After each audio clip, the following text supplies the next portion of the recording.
नमस्कार, prime debate देख रहे हैं आप। आपके साथ मैं हूं दीपक व्यास। एक लिहाज से मौसम मानसूनी है, तपिश थोड़ी कम है, लेकिन दूसरे लिहाज से मौसम चुनावी है और तपिश बहुत ज्यादा है।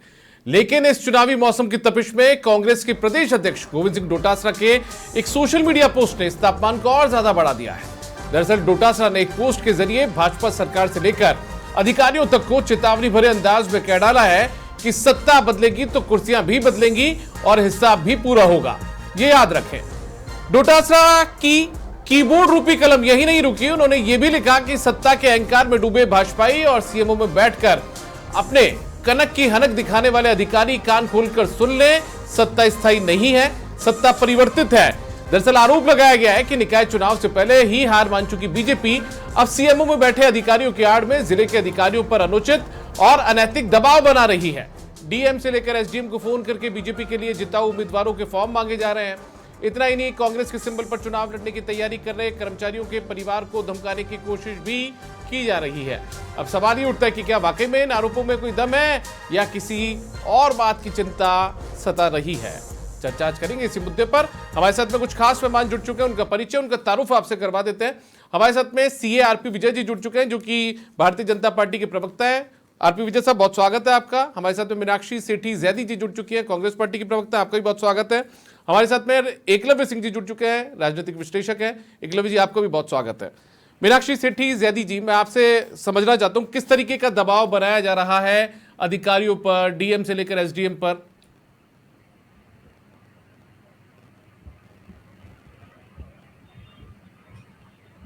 नमस्कार सभी को। देखिए, ये बात कोई छुपी हुई नहीं है कि कैसे सत्तारूढ़ पार्टी द्वारा जो प्रशासन है उसका इस्तेमाल एसआईआर के दौरान भी हमने देखा और गाये बगाये देखने को मिलता है। तो जो हमारी एक संवैधानिक व्यवस्था है जिसमें कि हमारा लेजिस्लेचर और हमारे एग्जीक्यूटिव का एक सेपरेशन उसमें इंश्योर किया गया है, उसकी धज्जियां जहां हमें उड़ती हुई दिखाई देती हैं। जब राज्य की कार्यपालिका को सत्तारूढ़ दल के द्वारा कोई इस तरह के निर्देश दिए जाते हैं कि जो संवैधानिक शासन है या जो एक राजनीतिक निष्पक्षता होती है या रूल ऑफ लॉ का कहीं क्षरण होता है, तो ये सबके लिए एक शर्म की बात है।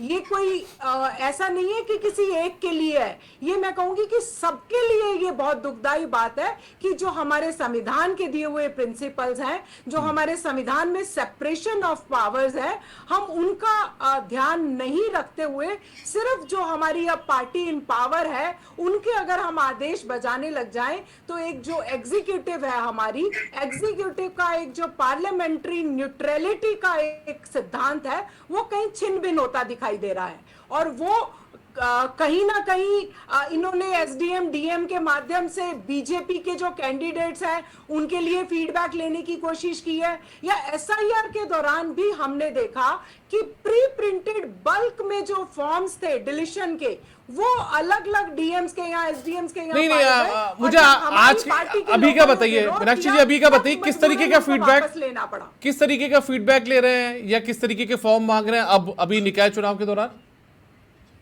अभी निकाय चुनाव के दौरान कई जगह वोटर लिस्ट में नाम घटाने जोड़ने के भी कई प्रकरण सामने आए हैं। और जो फीडबैक है, वो फीडबैक की जो बीजेपी के कैंडिडेट्स हैं, इन्होंने देखिए इन्होंने अपने ट्वीट में जो लिखा है, इन्होंने अपने ट्वीट में जो लिखा है, अगर किसी कर्मचारी के घर से अगर कोई निकाय चुनाव लड़ना चाहता है और वो कांग्रेस पार्टी से टिकट मांग रहा है, तो उन कर्मचारियों तक को धमकाया जा रहा है। तो ये इससे शर्मनाक बात क्या होगी। इसका कोई सामने आया है क्या? इस तरीके का आप लोगों के पास जानकारी सामने आई है या ये सिर्फ सियासी आरोप है?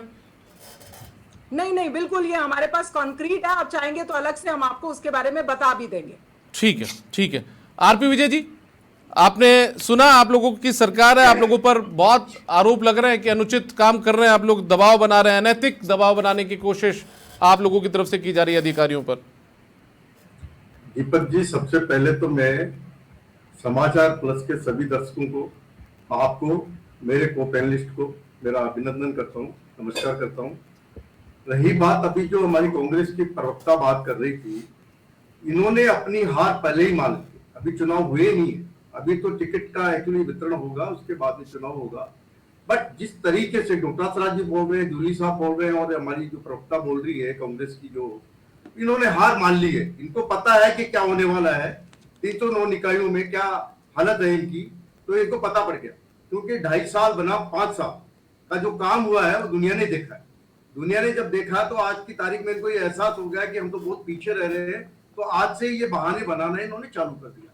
मैं ये कहता हूं कि आप अपने टिकट वितरण कीजिएगा, मजबूती से आप आइएगा, अच्छी तरह से लड़िएगा, बट अभी से क्यों आप ढिंडोरा पीट रहे हैं कि सब हमारे साथ ये हो रहा है, ये हो रहा है, ये सब इनके साथ काम कर रहे हैं। अरे भाई, ये तो कुछ कोई भी नहीं होता है। आज की तारीख में आपका जो चुनाव आयोग है वो तो निष्पक्ष है, वो कैसे काम कर सकता है किसी के लिए? आप भी जाकर के आपको पता है कि किस तरीके से काम करते हैं। आपने भी सरकार चलाई है, आपके टाइम पे भी चुनाव हुए हैं, ये भी सरकार चला रहे हैं भारतीय जनता पार्टी की, उनके टाइम पे भी चुनाव हो रहे हैं, ये तो हमेशा चुनाव होंगे।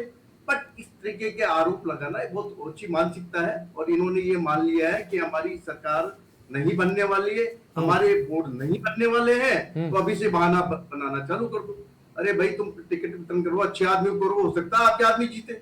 अभी से आप ये क्यों मान के चल रहे हो कि हम तो हार जाएंगे, या ये इन्होंने अपने मानस बल पे या चुनाव आयोग को पक्ष में करके अब जीत लेंगे? ऐसा नहीं होता है। ये जनता है, जनता सबके सामने होते हैं, जो आपके भी वहाँ रिप्रेजेंटेटिव बैठते हैं, भारतीय जनता पार्टी के रिप्रेजेंटेटिव बैठते हैं, और पार्टियों के भी रिप्रेजेंटेटिव बैठते हैं, और आप लोग जो से सपोज करो जितने मीडिया चैनल्स हैं वो भी जाते हैं। ये बहाने बनाना इनका काम है, बहाने नहीं बनाने चाहिए, मेहनत करनी चाहिए अगर आपको आना है। बट देखो, मैं आपको बताऊं, अगर हम तो यही चाहते हैं कि पक्ष और विपक्ष मजबूत होना चाहिए, चाहे पक्ष भी हो तो उसके साथ विपक्ष भी मजबूत होना चाहिए। ठीक है, सरकार को चलाने वाले होते हैं ना, पक्ष और विपक्ष मिला के चलाते हैं। ठीक है। बट हमारे यहाँ तो कहानी क्या होगी कि बीजेपी को ये लोग अछूत मानते हैं। क्यों मानते हैं? क्योंकि इनको बाहर रहना पड़ रहा है, इनके कहीं पर भी दाल नहीं गिल पा रही है, तो आज की तारीख में ये मानते हैं कि बीजेपी अगर दोबारा आ गई तो फिर हम क्या करेंगे। तो अभी से बवंडर इस तरीके की बातें करना, ठीक है, फिर जाकर के ठीक है। मीनाक्षी जी से जवाब ले लेते हैं। मैं एकलव्य जी के पास जाऊं उससे पहले एक बार मीनाक्षी जी के पास वापस चला जाता हूं। मीनाक्षी जी, हार का डर है क्या कांग्रेस पार्टी को? उससे पहले इस तरीके के आप लोगों ने नए एक शगुफा छेड़ दिया है। बिल्कुल, हार का डर तो बीजेपी को सता रहा था। जो जितना चुनाव को लेट कर सकते थे वो इन्होंने लेट कर दिया, लेकिन कहीं ना कहीं न्यायपालिका अभी थोड़ी बहुत बची हुई है देश के अंदर, तो न्यायपालिका के डर से अब इनको 15 नवंबर तक मरता क्या ना करता चुनाव करवाने पड़ेंगे। और 2.5 साल बनाम 5 साल, तो मैं इनको बता दूं कि 2.5 साल में क्या हो रहा है राजस्थान के अंदर। स्कूलों की हालत किसी से छुपी हुई नहीं है, स्वास्थ्य की हालत किसी से छुपी नहीं हुई है। एक एक महीने में 35-35, 36-36 प्रसूताओं की मौत हो जाती है, और इनके कान पे जू नहीं रेंगती। इनके स्वास्थ्य मंत्री जी उल्टा ये बयान देती हैं कि प्रसूतियां क्या नाचती हुई आई थी उसके अंदर, हॉस्पिटल के अंदर। और जो निष्पक्षता की बात कर रहे हैं ये चुनाव आयोग की, चुनाव आयोग और दूसरी संस्थाओं की निष्पक्षता क्या रह गई है, क्या नहीं रह गई है, इस पे मेरे से ना ही मुंह खुलवाएं तो अच्छा होगा। वो पूरा देश देख रहा है, पूरा इंटरनेशनल मीडिया देख रहा है, देश छोड़ दीजिए, इंटरनेशनल मीडिया देख रहा है। इन लोगों ने अपनी आंखें बंद कर रखी हैं क्योंकि वो इनके पक्ष में काम कर रहा है। विजय जी, अब आपके क्वेश्चन के जवाब मैं दे रही हूँ तो आप चुप रहिए। कोई फायदा नहीं होने वाला। अगर आपको कोई शिकायत भी है तो कोर्ट में जाइएगा। आप क्या शिकायत? आप ठीक है, आपको ये लग रहा है कि हमारी हार होने वाली है, अभी से आपके डर बैठ गया है, उस डर के बैठने की वजह से आप ये बातें कर रही है। ठीक है, आपको अगर कोई तकलीफ आ रही है तो आप जाइए ना। चलिए ठीक है, मैंने सुनी आप दोनों की बात। अब कोर्ट में जाके ही आप चुनाव करवा रहे हैं, उसके बिना आप चुनाव करवा रहे हैं। ठीक है, चुनाव हो रहे हैं ना, आप चुनाव की बात करो ना, क्यों प्रसन्नताओं की बात करते हो और किसी की बात करते हो? अभी बात करो चुनाव। चलिए ठीक है, 5 साल की बात किसने की थी? ठीक है, चलिए मैंने आप दोनों की बात सुन ली। मैं अब एकलव्य जी के पास जाता हूं एक बार। एकलव्य जी, मैं आपके पास आता हूं सर। अब एक बार जिस तरीके से आपने चीजें देखी, गोविंद सिंह डोटासरा जी ने जिस तरीके से सोशल मीडिया पोस्ट किया है, ये भविष्य के चुनाव परिणामों को लेकर चिंता है, डर है, या अधिकारियों को जिस तरीके से चेतावनी दी गई है वो अहंकार है, क्या है ये? देखिए दीपक जी, मुझे ऐसा लगता है कि देखिए, एक तो मैं तो पर्सनली उनका थोड़ा फैन ही हूँ, मतलब गोविंद सिंह डोटासरा जी के। बिल्कुल बिल्कुल, क्योंकि देखिए ये उनकी राजनीतिक शैली है, ठीक है। वो जिस एक प्रखर वक्ता हैं और जिस मजबूती के साथ हमेशा उनकी इमेज इसी तरह की है, और शायद इस इमेज की और जिस तरह की राजनीति करते हैं कुछ तो कारण होगा कि कांग्रेस के one of the longest serving प्रदेश अध्यक्ष हैं। तो देखिए, अगर उन्होंने जो उनकी शैली है उसी पे चलने के लिए और अपने पर्सनल कॉन्स्टिट्यूएंसी या वोट बैंक को प्लीज करने के लिए बात कही है, जो कि मुझे लगता है कि मतलब उसमें एक बड़ा कारण ये भी रहा होगा, तो इसमें कुछ गलत नहीं है। मैं इसको एक पॉलिटिकल पॉइंट ऑफ व्यू से मतलब कहूंगा कि ठीक है भाई, ये उनका अधिकार है। लेकिन इशू ये है कि अगर तथ्यों की बात करी जाए दीपक जी, तो तथ्यों से कोसों दूर है। अब मैं आपको बताता हूं क्यों ये चक्कर है। आप देखिए कि 4 जून 2024 को जब परिणाम आए थे लोकसभा चुनाव के, तो उस दिन जयराम रमेश जी ने संध्या में एक प्रेस कॉन्फ्रेंस करी थी और आपके साथियों ने उसको कवर किया था, और उसमें उन्होंने कहा था कि इस देश के गृह मंत्री ने 150 डीएम्स को फोन करके इलेक्शंस की काउंटिंग को इन्फ्लुएंस करने की कोशिश करी है। और जब आपके साथी गणों ने उनसे पूछा कि भाई वो 150 डीएम्स कौन हैं, वो बताइए हमें, और इलेक्शन कमीशन ने भी उनसे पूछा कि आप बताइए ताकि हम उन पे तुरंत कार्रवाई करें, तो उन्होंने कहा अभी नहीं, लेकिन मैं 7 दिन के अंदर पूरी लिस्ट दे दूंगा। आज 2 साल हो गए हैं साहब, उन डीएम्स की कोई लिस्ट नहीं आई। तो सिर्फ अगर आप एक नैरेटिव बनाने के लिए इस तरह के झूठ बोलते रहोगे तो उससे जनता इन्फ्लुएंस नहीं हो सकती। दूसरी बात एक ये भी समझने वाली है दीपक जी कि ये आप देखिए कि ऐसा नहीं हो सकता कि आप बस कह दो और मान लें कि अधिकारी गलत हैं। आप कहते तो आप कभी आर्मी को गलत कह देते हो, कभी इलेक्शन कमीशन को गलत कह देते हो, कभी सुप्रीम कोर्ट को गलत कह देते हो, ईडी गलत है, सीबीआई गलत है, मीडिया गलत है, एसआईआर गलत है, सीएए गलत है, एनआरसी गलत है, राम मंदिर गलत है, एब्रोगेशन ऑफ आर्टिकल 370 गलत है, बस राहुल गांधी सही है और गोविंद सिंह डोटासरा जी सही है। ऐसा नहीं होता है साहब, ऐसा नहीं होता। ये अगर आपको कहना है और अगर वाकई में कुछ साबित करना है तो आपको मतलब हमारे संविधान को जिसको आप लहरा के चलते रहते हो, आप माननीय सर्वोच्च न्यायालय में आपको तो सीधा जाने का अधिकार है, वहां जाके बताओ साहब कि ये अनियमितता हुई है, तो कोर्ट अपना निर्णय कर देगी। ये जितनी लिस्ट मैंने आपको गिनाई, इन सारे मुद्दों पे हारे हैं ये सुप्रीम कोर्ट पे, एक पे नहीं, सारे मुद्दों पे।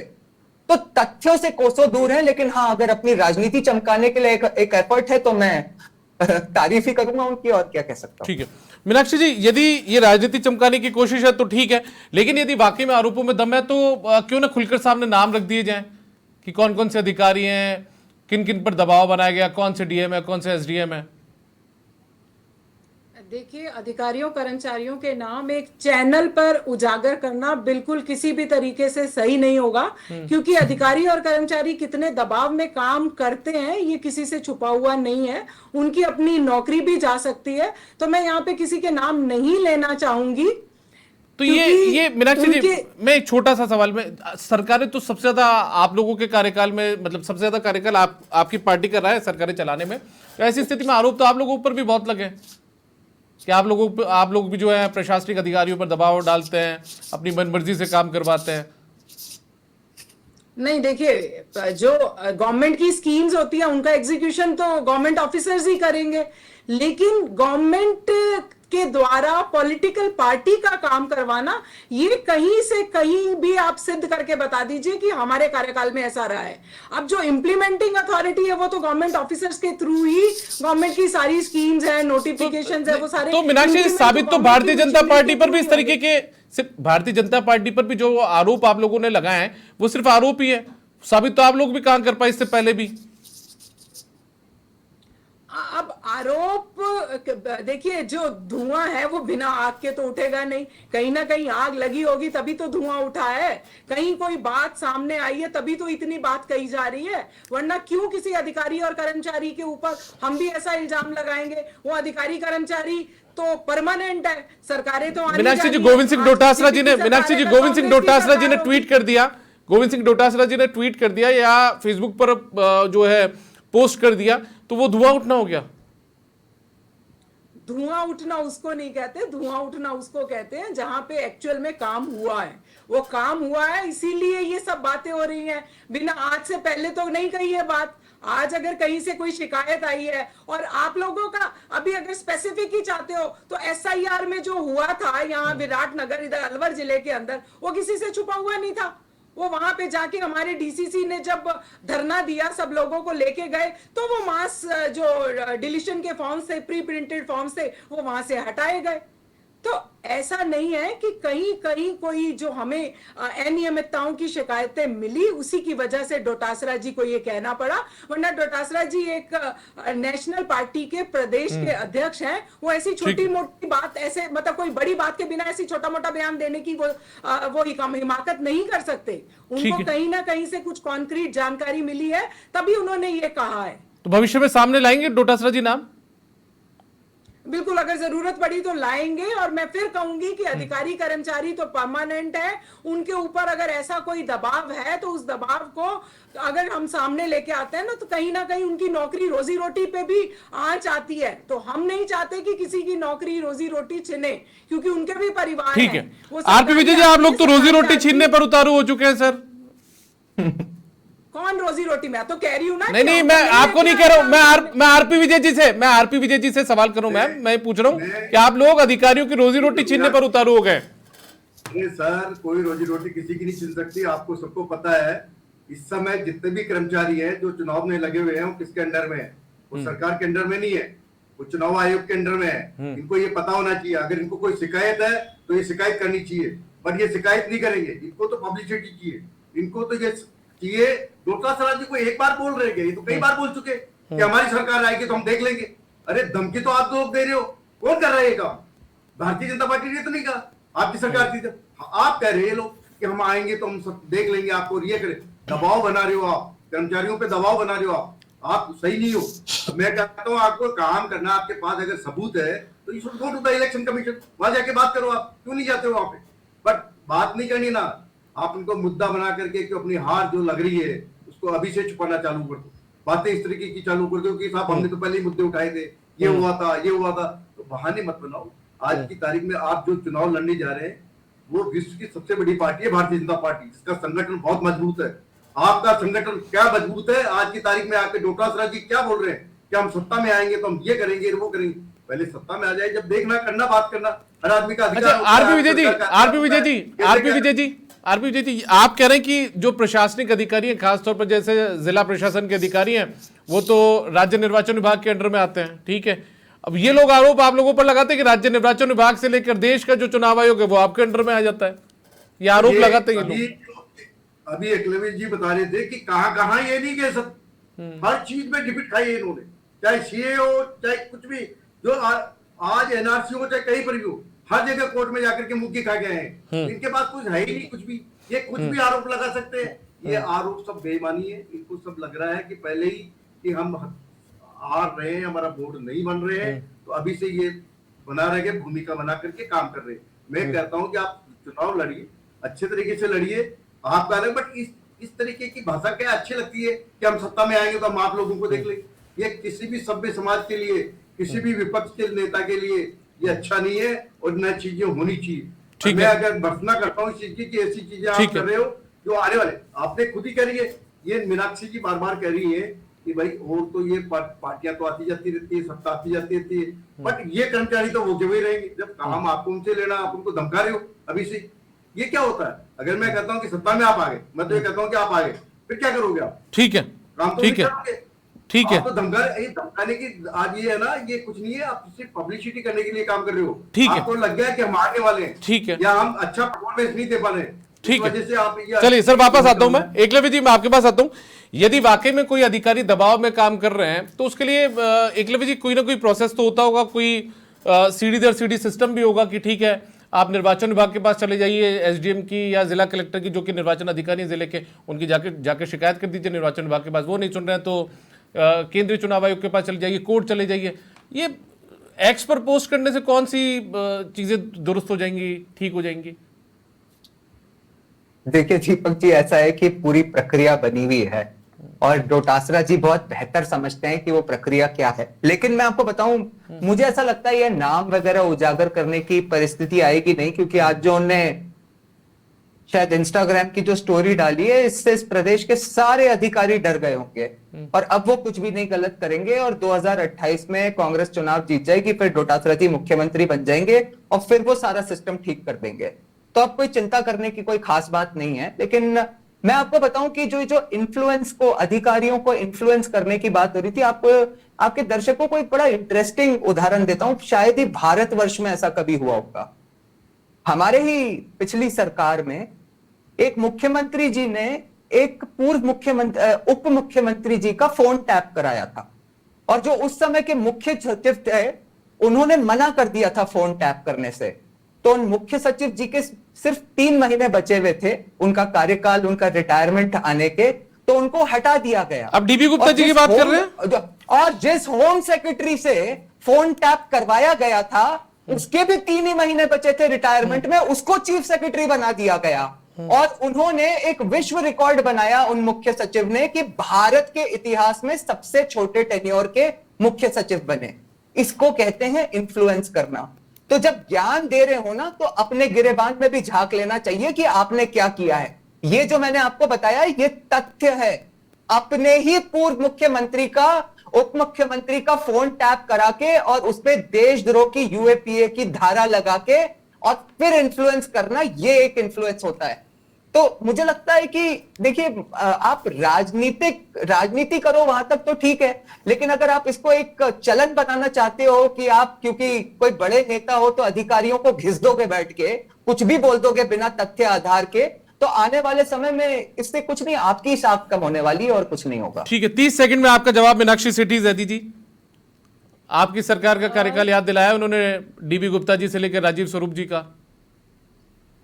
दीपक जी, थोड़ा सा मैं माफी चाहूंगी, मुझे आवाज सुन नहीं रही थी, तो आप समराइज कीजिए कि महानुभाव एकलव्य जी ने क्या कहा है, वो थोड़ा समराइज कर दीजिए तो मैं जवाब देने में सक्षम हूं। एकलव्य जी का कहना ही है कि अधिकारियों पर दबाव तो आप लोग डाला करते थे। आपकी सरकार के दौर में पूर्व मुख्यमंत्री अशोक गहलोत ने अपनी ही सरकार के उप मुख्यमंत्री सचिन पायलट का फोन टेप रिकॉर्ड करवाने, जो फोन था वो रिकॉर्ड करवाने के लिए, टेप करवाने के लिए तत्कालीन मुख्य सचिव को कहा, डीबी गुप्ता को, उन्होंने मना कर दिया। तो उसके बाद में दूसरे एसीएस होम थे उनसे करवाया, और ऐसे में उनको 3 महीने पहले हटा दिया और 3 महीने के लिए एक नया जो एसीएस होम हुआ करते तो उनको सीएस बना दिया। ये आरोप लगाया आप लोगों के ऊपर। अब ये आरोप की जांच स्वतंत्र जांच एजेंसी द्वारा की जा रही है। एकलव्य जी, अब आपने बोल दिया, मुझे बोलने दीजिए, बीच में आपकी इंटरप्ट करने की आदत जाएगी नहीं। माफी चाहूंगा मैं, माफी चाहता हूं आपसे। कह रहे हैं कि ये एसीएस से करवा दिया और उस एसीएस होम से करवा दिए। देखिए, उसकी एक स्वतंत्र एजेंसी द्वारा जो जांच चल रही है, तो उस पर मैं कोई टिप्पणी नहीं करना चाहूंगी। लेकिन जो अभी ये कह रहे थे कि कर्मचारियों पर दबाव बनाया जा रहा है, कर्मचारियों पर दबाव तो सत्तारूढ़ पार्टी द्वारा बनाया जा रहा है। चुन चुन कर अधिकारियों कर्मचारियों के ट्रांसफर किए जा रहे हैं। और जिस मैकेनिज्म की आप बात कर रहे थे कि इलेक्शन पिटीशन फाइल करने का एक मैकेनिज्म होता है, तो मैं बता दूं कि पार्लियामेंट चुनाव के दौरान कम से कम 100 से ज्यादा कंप्लेंट कांग्रेस द्वारा ठीक है फाइल की। चलिए, मेरे पास वक्त की कमी है, मैं एक बार, ठीक है मैम, मेरे पास वक्त की कमी है। आरपी विजय जी, 30 सेकंड में आपका जवाब। डोटासरा जी ने जो आरोप लगाया है उसका नुकसान नहीं उठाना पड़ेगा आपको चुनाव में? देखो, मैं आपको बताऊं कि हम तो किसी से डरते नहीं है। हम बिल्कुल मजबूत होकर के चुनाव लड़ रहे हैं।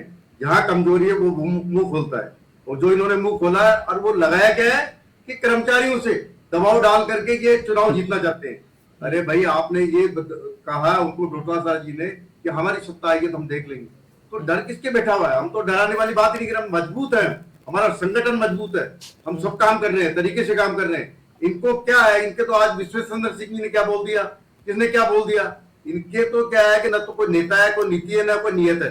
तो तीनों चीजें इनकी नहीं है। ठीक नहीं है तो इनको क्या करना है? आरोप लगा के भगना है। ये काम इनका है, रह गया। मैं कहता हूँ मजबूती से चुनाव लड़ो। आपकी कमियां, आपका संगठन, आपके आज कह रहे हैं, हम नहीं कह रहे ये बात। ठीक है, एकलव्य जी, मैं आपके पास आता हूँ 30 सेकंड में। ये बताइए, ये क्या मूल मुद्दे कहीं ना कहीं गौण हो जाते हैं कि जिसके चलते इस तरीके के नए मुद्दे जन्म देने की कोशिश की जाती है चुनावों से पहले? देखिए, मुझे ऐसा लगता है दीपक जी कि सबको अपनी राजनीति करने का अधिकार है। और मैंने तो शो के शुरू में कहा था कि गोविंद डोटासरा जी बहुत प्रखर वक्ता ही नहीं, वो एक बहुत ही लंबे समय से राजनीति कर रहे हुए मैच्योर्ड पॉलिटिशियन हैं। तो वो भी जानते हैं कि ठीक है, ये अपनी कॉन्स्टिट्यूएंसी को प्लीज करने के लिए उन्होंने कह दिया, इसके कोई लीगल रिपरकशंस नहीं है और ये सारी चीजें।